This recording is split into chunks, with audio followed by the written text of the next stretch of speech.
আর টুনি মন খারাপ করে কাকলির বাড়ির সব কাজ করে দেয়। এভাবে টুনি প্রতিদিন কাকলির বাড়িতে কাজ করে যা টাকা পায় তা দিয়ে কোনো রকমের সংসার চালায়। মা, আমরা তো সবাই খাচ্ছি, কিন্তু তুমি কেন খাচ্ছ না মা?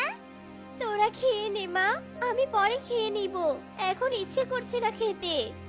না মা, তোমাকেও আমাদের সাথে খেতে হবে। হাড়িটা দাও, আমি তোমাকে খাবার বেড়ে দিচ্ছি। টুকি, এত পাকা পাকা কথা না বলে চুপচাপ খেয়ে নে তো। টুকি মায়ের কোনো কথা না শুনে জোর করে হাঁড়িটা নেয় আর দেখে হাঁড়িতে কোনো খাবারই নেই। মা, হাড়িতে তো কোনো খাবার নেই, আর এই কারণে তুমি আমাদের মিথ্যে অজুহাত দেখাচ্ছ। শোনো মা, এখন তুমি আমাদের 5 বোনের খাবার ভাগ করে খাবে। আর কাল থেকে তুমি একদম কাজে যাবে না। আমরা 5 বোন পরিশ্রম করে যা টাকা পাবো তা দিয়ে বাবার চিকিৎসা করাবো আর সংসার চালাবো। কিন্তু তোরা তো এখনো অনেক ছোট।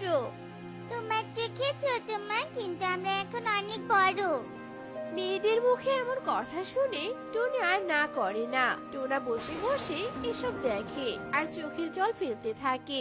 এরপর সবাই ঘুমিয়ে পড়ে, কিন্তু টোনা না ঘুমিয়ে সারা রাত ধরে চিন্তা করতে থাকে।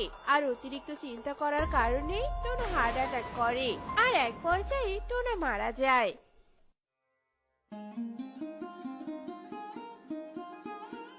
টোনা, এই টোনা, তুমি কথা কেন বলছো না? টোনা, কথা বলো।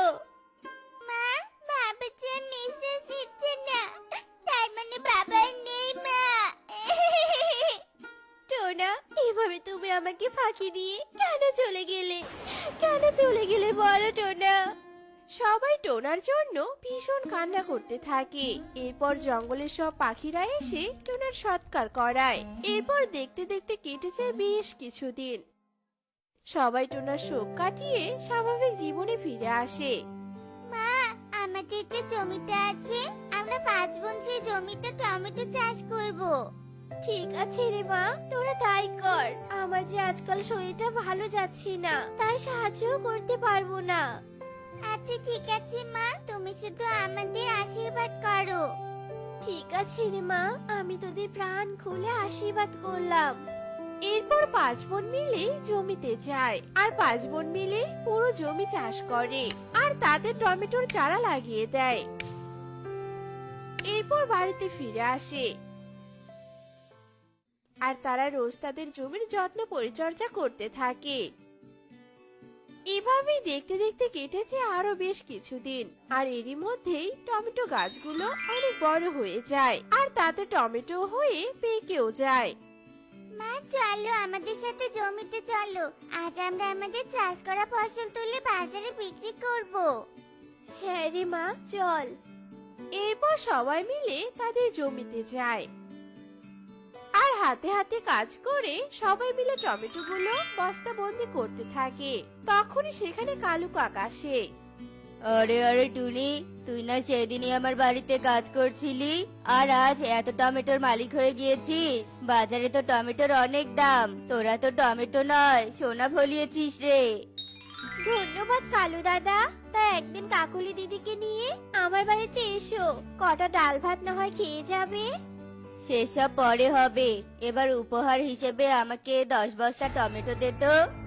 কাকু, এসব তো আমরা অনেক কষ্ট করে ফলিয়েছি, আর আমাদের বাবা নেই, সংসার চালানোর মতো কোনো পয়সা নেই, তাই এতগুলো টমেটো আমরা তোমাকে দিতে পারবো না।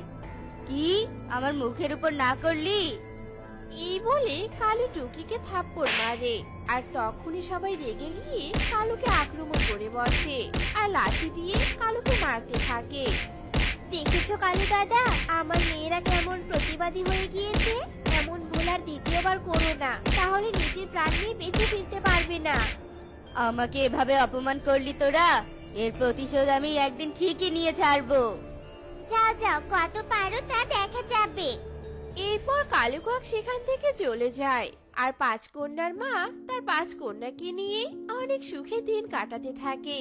তো বন্ধুরা, আমাদের আজকের গল্পটি তোমাদের কাছে কেমন লেগেছে তা কমেন্টে জানাতে ভুলো না কিন্তু।